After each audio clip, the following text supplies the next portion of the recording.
Huduma kwa wanyamapori nchini Kenya KWS wamewakamata watu watatu wakisafirisha pombe 10 za ndovu, ngozi 3 za chui na ngozi 3 za chatu wakati wa operesheni eneo la Lokichar kwenye kaunti ya Turkana. Bidhaa hizo za wanyamapori zinasemekana zilikuwa zikisafirishwa kwa pikipiki kuelekea eneo la Kitale. Kwa sasa tunaungana naye mwandishi wetu wa habari wa Turkana Kitio Mika kwa mengi zaidi. Kitio?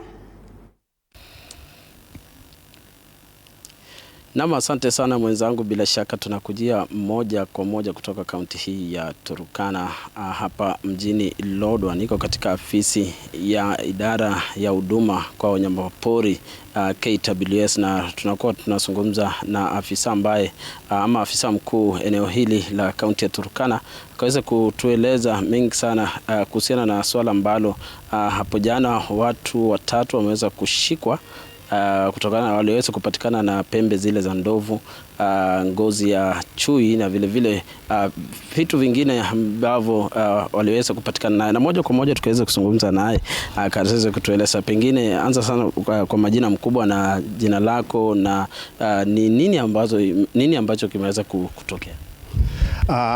Kwa majina naitwa Elijah Chege. Mimi ndio county warden katika eneo letu hili la Turkana.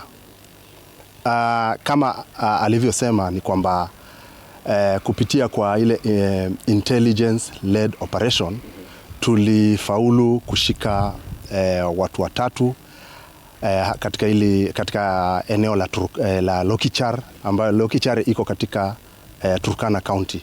Tulifaulu kushika watu watatu ambao walikuwa na pieces 10 za pembe ya ndovu, ngozi 3 za chui na ngozi 3 ya nyoka, ngozi 3 za nyoka, yani python skins. Pengine swala hili wananchi wanataka kufahamu, tukio kama hili limeweza kutokea eneo hili au watu mmeshikwa walikuwa wanatoka wapi na walikuwa wanakielekea wapi? Kwa sasa hivi hawa washukiwa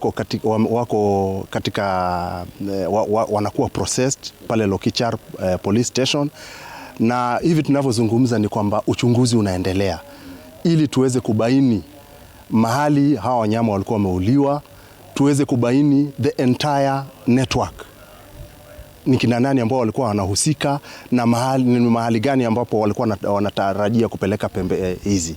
Pengine kwa ile manufaa ya msikilizaji wetu, je, katika eneo hilo pengine kuna wanyama kama hawa ambao wameweza kupatikana ama pembe za ndovu hizo zimeweza kupatikana? Je, kuna wanyama wa aina hizo? Ni kweli kuna ndovu katika hili eneo letu la South Turkana. Pia ni kama unavyojua eneo letu hili la Turkana limepakana na nchi jirani, South Turkana na Uganda.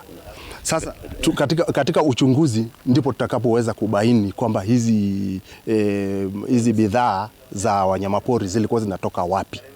Pengine ni hatua gani pengine huenda ikachukuliwa ama sheria zipi ambazo itampata pengine yule mtuhumiwa ambaye ameweza kupatikana na bidhaa hizi ambayo ni pembe za ndovu na ngozi ya chui na bidhaa zingine? Hawa washukiwa kama nilivyotangulia kusema, sasa hivi wako katika behind bars, wanakuwa processed.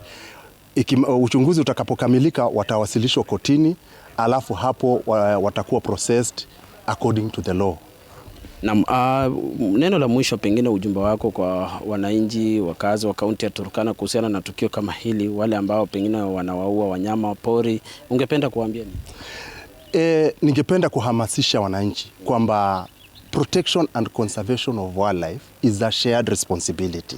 Kwanza kabisa ningependa kushukuru wananchi waliotoa habari zilizoweza kutusaidia kuwashika washukiwa.